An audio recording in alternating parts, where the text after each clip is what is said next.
On this week's episode, we dive into the healing power of green space and ocean therapy, real science-backed ways to improve your mood, ease anxiety, and reconnect with your calm.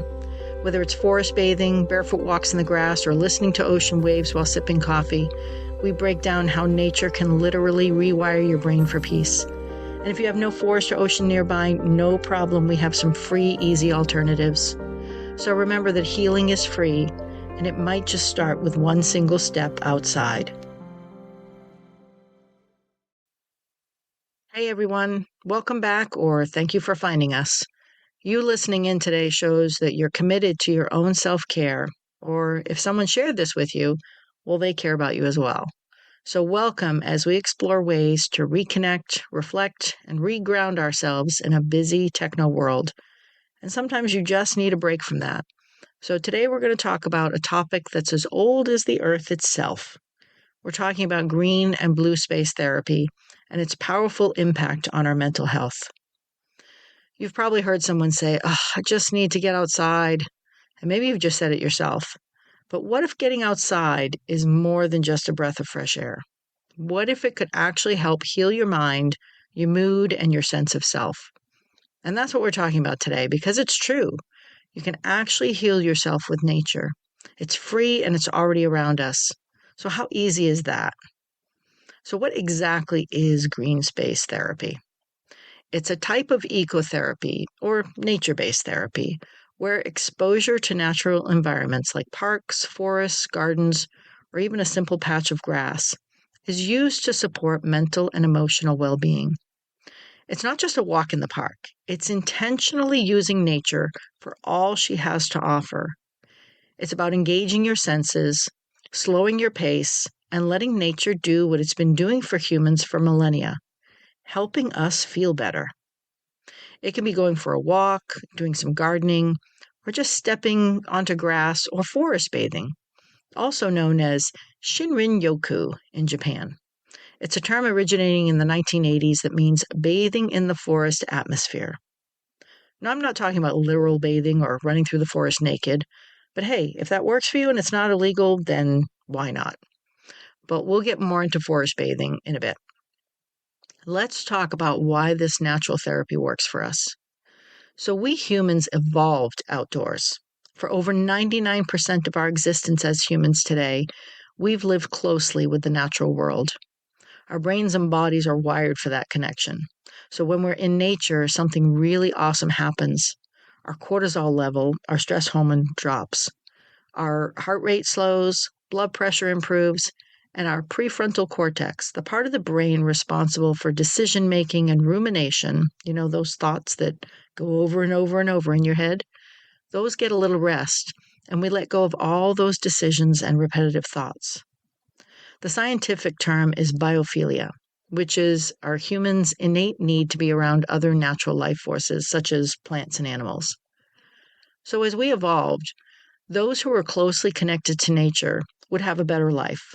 So, for example, someone who lived close to water or near vegetation or with a pet as a protector, like a dog, would have had better survival chances. There's also the thought that we are all connected. Humans, the trees, plants, and all animals are connected through an energy or a life force. Now, whether that's true or not, one thing for sure is that while other humans expect so much from us and can create negativity, stress, and pressure, nature and the outside forests and trees are just there ready to provide for us without expecting anything in return. So here's a few evidence-based benefits of spending time in green space. It reduces anxiety and depression.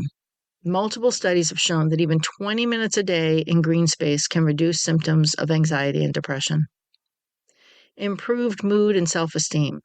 So being surrounded by nature tends to lift our mood and build self-worth, especially when we combine it with slow and easy physical activity like walking. Lower stress levels, as I said before. Natural sounds like birdsong or rustling leaves actually lower cortisol and activate the parasympathetic nervous system, or our rest and digest state. Improved focus and creativity. So time in nature can restore attention and stimulate creative thinking. So if you're feeling mentally foggy or you're having a rough time at work trying to figure something out, going for a walk outside can create just the spark that you need. And greater social connection. Community gardens, parks, and shared outdoor spaces can help to create a sense of belonging and reduce loneliness, which is key for our mental health. A study out of the University of Exeter in the UK found that people who spent at least 2 hours a week in nature reported significantly better health and well-being than those who didn't. Just 2 hours, that's it. And it doesn't have to be all at once. That's what we're talking about here, is little changes. Remember, small steps that could be broken into maybe small daily walks, or if it works for you better, one longer weekend visit. And it's not about hiking the Himalayas, or swimming in clear lakes, or needing money, equipment, or a car, or anything else to get this benefit. Even city parks, tree-lined streets, or backyard gardens can count.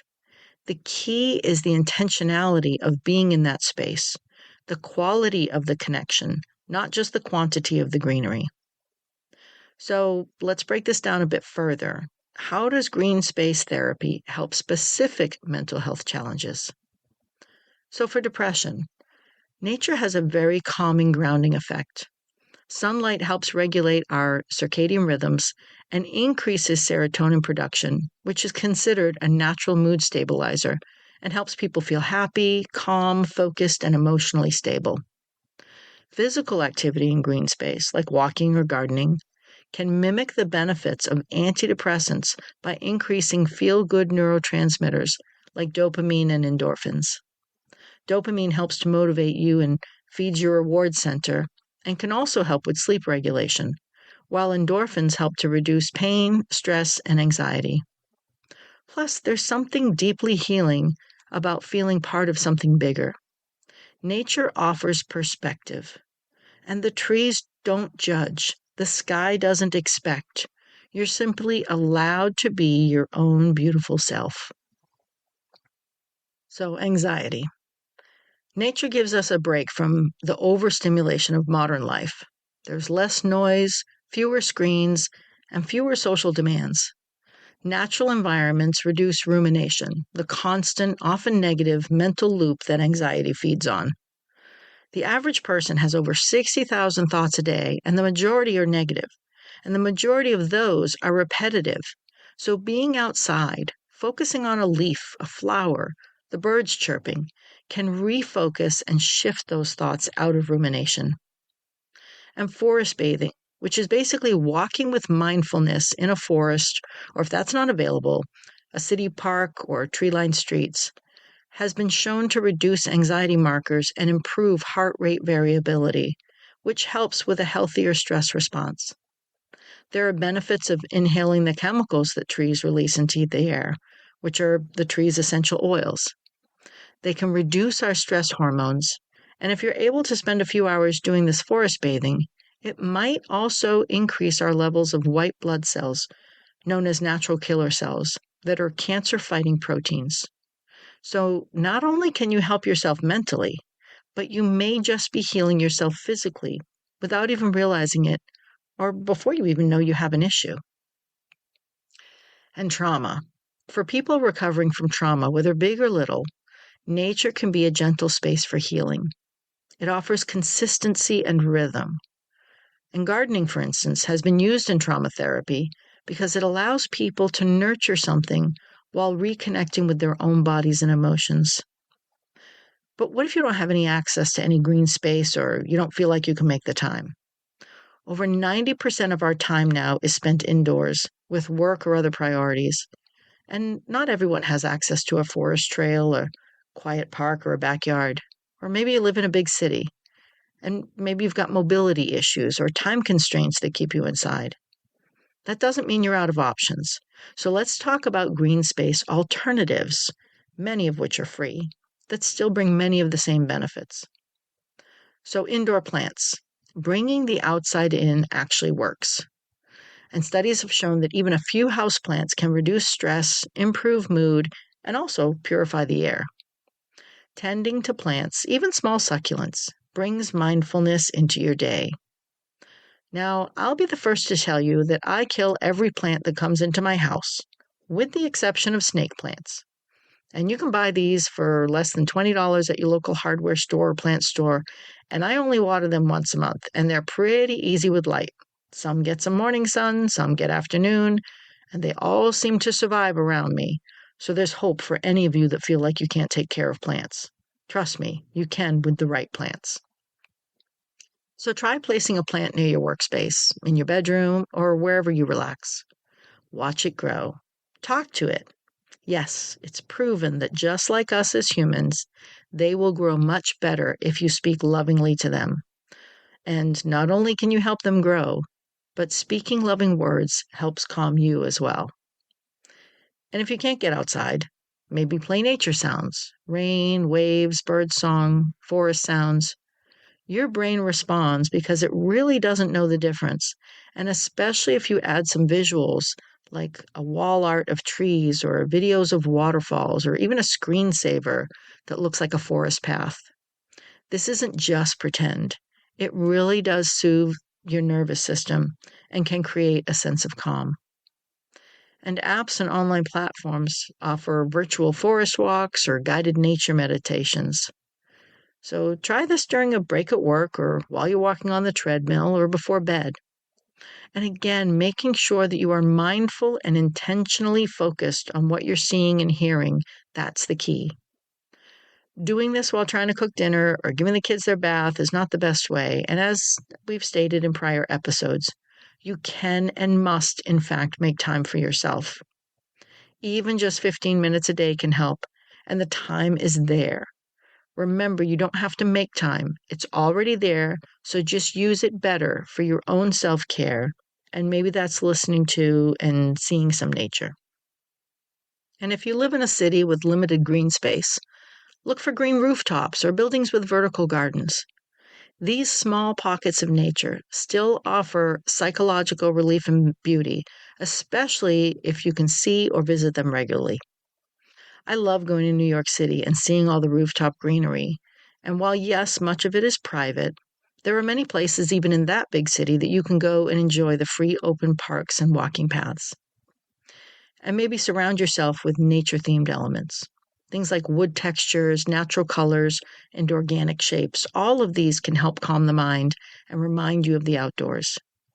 Even diffusing essential oils like pine, cedarwood, or lavender can trigger calming associations with nature.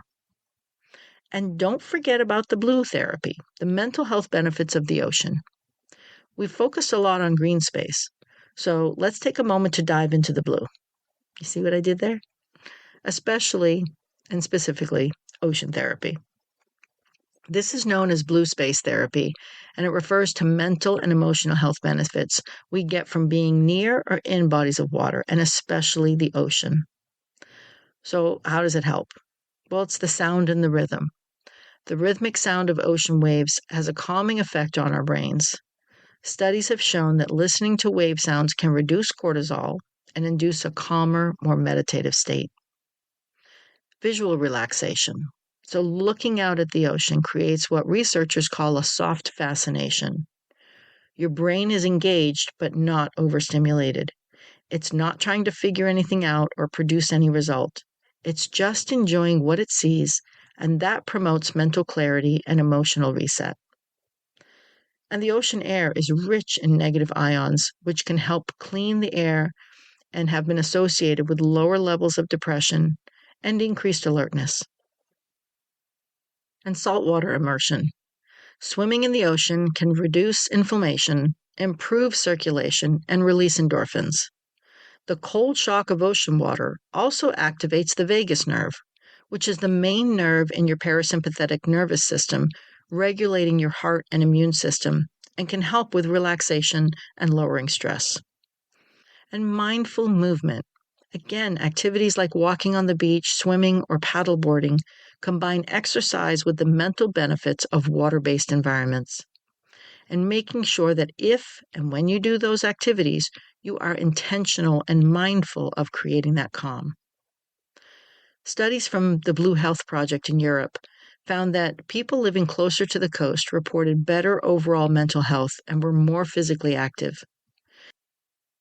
And even if you don't live near an ocean, rivers, lakes, and even fountains can provide similar calming effect.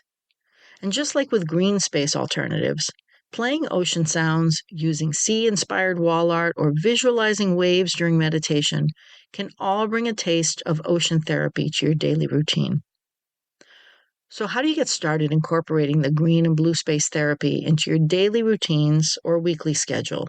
And yes, it's okay to schedule this in if that's what it takes to make it happen.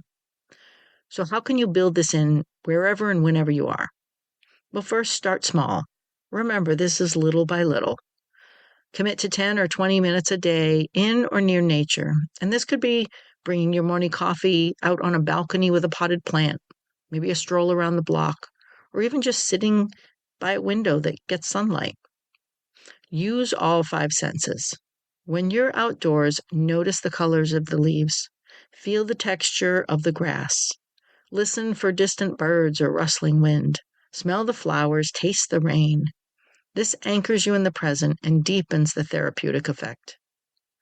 Make it routine. Try incorporating nature into your daily rituals. Maybe a walk after lunch, gardening on the weekends, stretching outside instead of inside when you work out. Let nature be your companion, not just a destination. And reflect. Focus on what you notice, feel, and think when you're outdoors. Maybe even bring a small notebook and just quickly jot down your thoughts. And over time, you'll see how your mood shifts and how you connect differently in every aspect of your life and how you show up for others and for yourself. And speaking of others, why not share this episode and why not invite a friend for a nature walk? Maybe join a local gardening club or community cleanup. Shared nature experiences help increase that sense of connection and support. And honestly, doesn't it feel good to share beauty with others? But that's not a requirement. You can still benefit if you'd rather enjoy it on your own and create calming power in your own solitude. So as we close, take a moment to step outside, even if it's just onto your porch or maybe by a window. Let yourself feel the air. Look at the sky. That simple moment can be the beginning of something deeper. Nature won't solve your problems or whatever you may be dealing with at the moment, but it can give you the space to breathe, to think, and to heal.